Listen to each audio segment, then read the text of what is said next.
Today's Tao Daily Tarot is just around the corner, of course, but here's a little heads up there for you. Take a look at these three cards. It really kind of tells the whole story. In this eclipse season, you are going to have to go through this. But you're going to move forward to this. It is a great story, a great eclipse story for you. Coming up in just a moment. Well, hello and welcome to this edition of the Tao Daily Tarot. Thank you very much for being here. Whether you're a first-timer, long-timer, cross-watcher, you are more than welcome. Thank you very much. While you're here, please like, subscribe, share. Be sure to hit that bell. That's notifications. Every time I come up with a brand new edition of the Tao Daily Tarot, it will show up on your YouTube page. And in fact, I do a brand new reading every day, 365 days a year, so they're coming at you pretty well. But what separates this from other tarot readings is it's archetypal. Okay, I read the images on the card. I have 8 cards and only 8 cards, generally. Once in a while, there's an exception. I might add a card or two, depending on the circumstances, but 8 cards from 4 decks. Simple, just like the Tao. We follow that philosophy. More is not necessarily better. Many times it's confusing. So 8 cards, 4 decks. I focus on energies. I do not predict, because it's the energies that really impact you. Very often, if people predict, they kind of pigeonhole you. They say this is going to happen under these sets of conditions, or this person's going to come into your life under these sets of conditions. With the energies, it affects everybody on the planet at the same time. How they react depends upon their life. And this gives you the freedom to say, okay, here are the energies.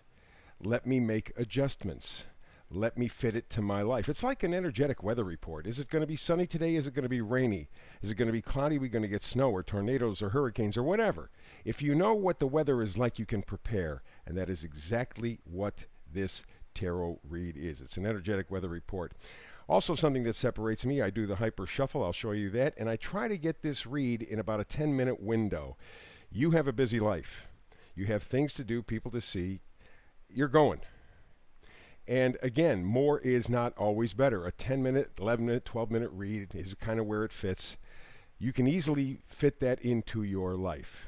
It's all aimed at you, giving you the power, giving you the choice. Alrighty, good. So I mentioned just a moment ago something called the hyper shuffle. Let me show you.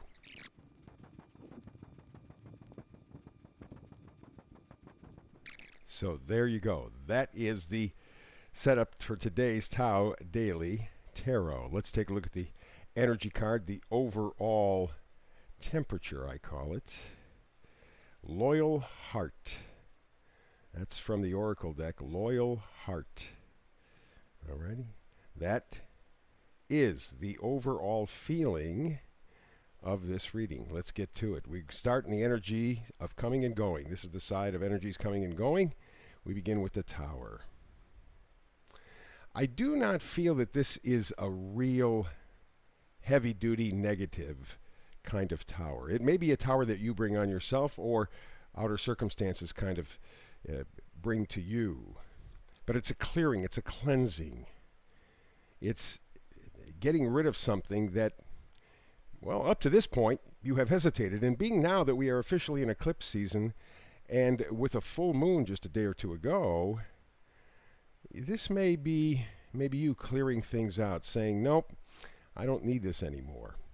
And if you have not done that to this point, maybe it's being done for you by the universe. But there's definitely a cleansing, a clearing out.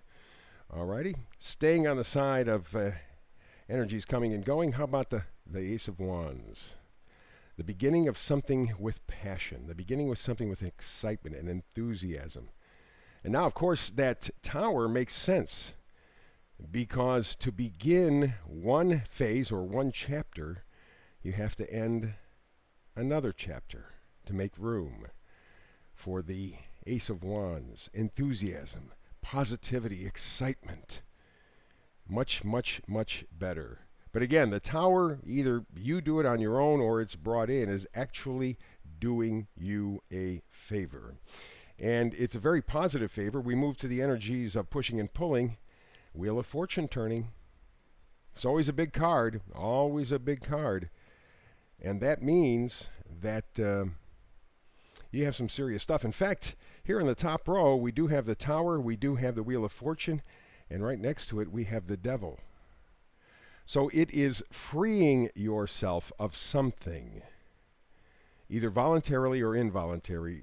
Either you do it on your own or the universe will do it for you. But it is time for you to move forward, and eclipse season is perfect for that. Full moon clearing things out, cleansing things. Headed to the new moon in the middle of June, which will also be an eclipse in Gemini. Very, very important stuff. So you're taking care of wrapping up some loose ends, I will call them, and that is moving you to the next chapter. And because there are 3 court cards right here, that's very, very important stuff. Big stuff, huh? And of course, as I said, staying with the energy of pushing and pulling, we have the Devil. Meaning, as these 2 people here in the card, you are tied to something, probably voluntarily.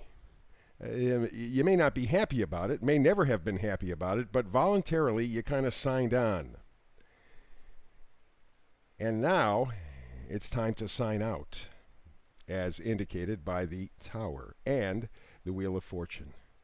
And the eclipse season, very, very, very powerful eclipse season we are in, probably lasting through, maybe the end of June, but very often eclipse seasons last for longer, 6 months or longer.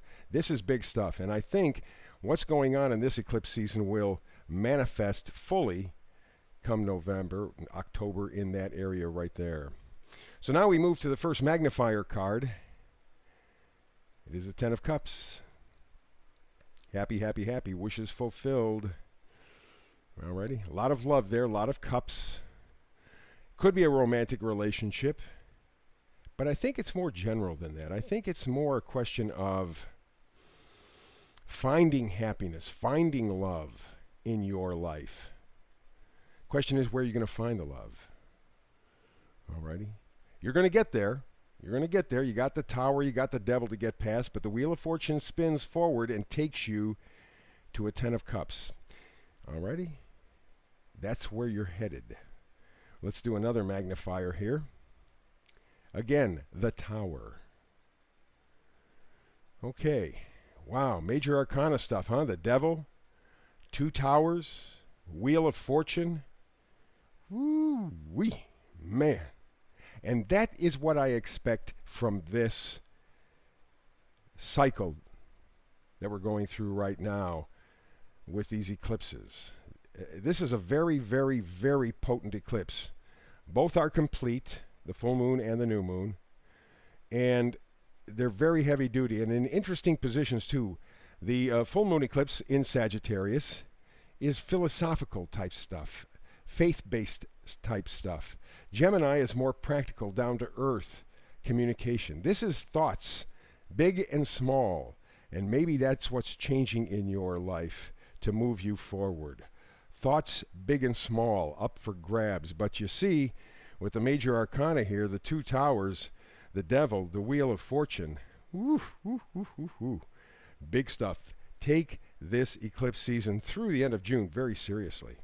And the final card is a vice versa card. It is the 8 of Pentacles, but in reverse. You see, normally the 8 of Pentacles is somebody working very hard on his pentacles, on the things that he values. Could be money, certainly, but anything that he values. He's working very hard, and you see his 8 Pentacles. But if you look very closely at this, you see he really doesn't have any pentacles. He's working on one with his son, or maybe that's him when he was younger. And you see the pentacles behind the young boy, they're mere shadows. He is at the beginning process of putting his shoulder to the wheel and building something of value for him. Very, very important. Again, pentacles are things that you value. And I believe that's what this eclipse season is going to bring. It really will allow you to start to begin to work on your value system, which in the past year or so really has been kind of up for grabs, right? Been dependent on other people. But remember, the overall feel here, the oracle card is loyal heart. Loyal to whom? Loyal to others or loyal to yourself? Wow. Very interesting question. Maybe even a bit of a conundrum, but that's what will be worked on in this eclipse season. So there you go. There is the Tao Daily Tarot reading for you. Remember, like, subscribe, share, hit that little bell. You and I will talk tarot again just a little ways down the road. Could be tomorrow, maybe a week from tomorrow. Doesn't make any difference. The next time you and I get together, it will be fun. I'll miss you in between times. But from now until then, blessings.